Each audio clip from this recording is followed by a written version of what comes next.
kemi tani tregun shikojmë dollarin, shikojmë goldin, shikojmë dhe ca tregjet e tjera shpejt e shpejt si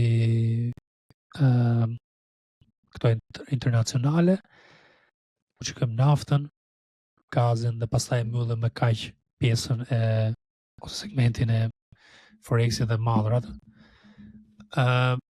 Dollari, shikojmë chartën e dollarit. Dollari po vazhdon këtë rritje, tek zona 1.102 ishte rezistenci që unë shikoja dhe prandaj kam bërë këtë vizën. Po ecën mirë, po mban këtë vizën e trendit tani, mund po formohet një farë kanali. Sa përshikoj unë një farë kanali këtu. Ndoshta po i jep bën këtë periudha këtu. Por në përgjithësi mirë, trend në rritje, dollari po fuqizohet me atë arsye që ndavëm pak më parë te podcasti jonë që është marrëveshje me Kinën e ka fuqizuar pak dollarin dhe po ecën për lart. S'po mbulojmë shumë këtë pjesë, floririn, shpejt. Ne parashikoshim këtë rënjen të floririt, kemi tregtuar tre shorts. 1, 2, 3. Dhe tani është një fazë konsolidimi për mendimin tim floriri që mund të bëhet tani mund vi deri te 3.000, por është një fazë konsolidimi dhe unë aktualisht shikoj për një long vetëm në skenarin që tregu i aksioneve bëhet pak si i lodhur. Mund vi nga vera, shikon? Korespondon këtu. Këtu do shikoja unë, mendoj që do ketë rezistencë të kjo vizat trendit. 1, 2. Dhe këtu do shikoja për një tregtim të fat mesëm të kjo zona këtu. Okay. Diçka e tillë mund ta tregtoni ose mund ta tregtojmë në short gjithë këto rivalve që do shkojnë deri te 3.000, ose mund të edhe të konsolidohet dhe shikojmë dhe rrethonat e tregut, si do ecin, po këtë po shikojmë më shumë si probabilitet te gold. Te gold dhe priset ashtu. Ke bërë profili for short, kështu që u të prisja apo është deri te 3.000 ose nëse rritet te 3.100, po të futemi për long. Ka s'përqet të trejt të short për vendimin tim. Edhe unë pa testuar ndonjë zonë të themi te 3.300. Pa testuar pak te zona këtu, nuk do ta tregtoja short. Do shikoja te zona 3.300, ritestim dhe pastaj mund të ishim një short afat shkurtër. Okay. Kemi US Oil. Kjo ka qenë një moment që unë përshikoj që do të gjej support. Kemi pasur këtë bullish divergence tu që ka qenë me vlerë, double bottom. Do të shikojmë zonën e 64, 65, po e theu këtu mund të ikim më larg deri te 70, 72. Kjo ishte me interes për ty Jerdi që po i jep ke tregtuar Oxin, edhe dhe ishte një rritje e US Oil dhe një rritje të Oxit dhe të aksionet e naftës. Këtë përshikoj unë, apo mund të kemi dhe potenciale një konsolidimi që mund të krijojë edhe një trekëndsh të tillë. Kemi edhe këtë potencial që na ose të shëtë trade jam fajn, do të jam mirë, sepse Oxy është një kompani që i besoj të gjatë. Ose dhe deri që kam thënë zakonisht, kështu që nuk është se në vizet e vogla, dhe që kam do shkoj të 70 dhe pasaj do shes të 60-70 dollar. Po. Kjo është situata. Patëm dhe gazin natural që ka qenë natural gas, ka qenë në këtë rritje, tani ka bërë këtë dipin. Shikojmë, mund të më intereson dhe kjo le të themi një double bottom këtu, ose një ritestim të kësaj zone këtu, edhe pasaj të tregtoja ndonjë long. Ritestim dhe pasaj shikoshim në i long, në i aksion. Volatilitetin se mulova pak për para, po ja do të muloj këtu tani. Shikoje. Këtë zonë këtu,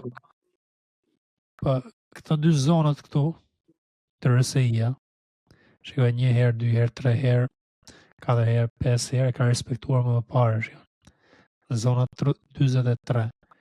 Por dhe zona 35, 1 herë, 2 herë, 3 herë, 4 herë, edhe këtu ka ana tjetër, ka qenë zona që është bërë le të themi një farë rritje në volatilitet, edhe rritje ndoshta e vogël, që na jep atë shpresën që mund të vazhdojmë në një rritje të çmimit, ose të bëjë një dip të vogël në çmimin e S&P 500, dhe pastaj të vazhdojmë rritjen deri te 6200, 6100 edhe më lart. Kështu që do shikojmë. Po kjo zona 35 deri te zona 45 është një zonë që ka gjithmonë ka pasur momente e rritje volatiliteti të RSI-ja, te VIX-i, ku shikojmë te zonën e RSI-s. Këtë po shikoj unë për momentin, ka parë që historikisht po bën atë gjë dhe unë prandaj analizoj me idenë që të jem pak në parapritje e situatës. Mund të ikim deri te 12-a ose 15-a, për parë se ndodha e gjë, është për të parë se mund bëhet edhe pak më thellë. Shikon, kur shikojmë dhe njëherë bëhet edhe pak më thellë, shikon se këto raste këtu në 5 dhjetor dhe 13 nëntor, që mund shkoj pak fare më thellë dhe pastaj shkoj më lart. Shikoj, ja. Ta bëjmë këtë.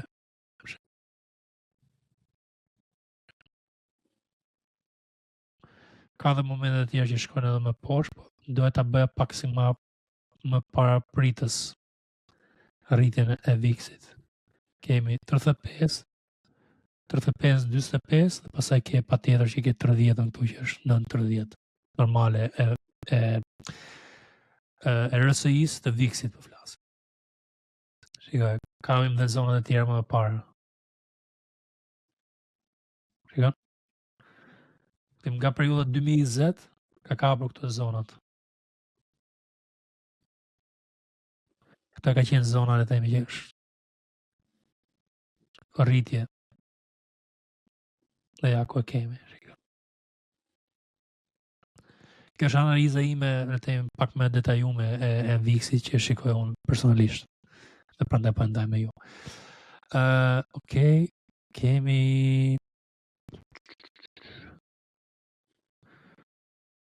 tregun tjetër që tregu kinez ka pasur një farë dipi, po kemi parë dhe ca aksione që kanë qenë në rritje të mirë.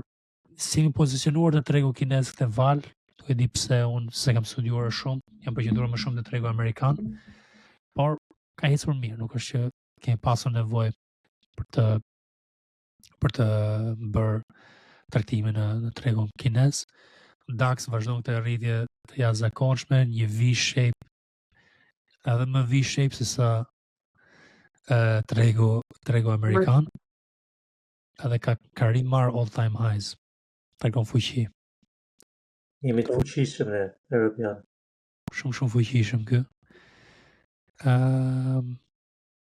Edhe kaq, unë po më do dalim me kaq se kemi edhe ca të tjera, po bën pak si shumë të gjata analizat e madrave dhe këtyre themi indekset e tjera.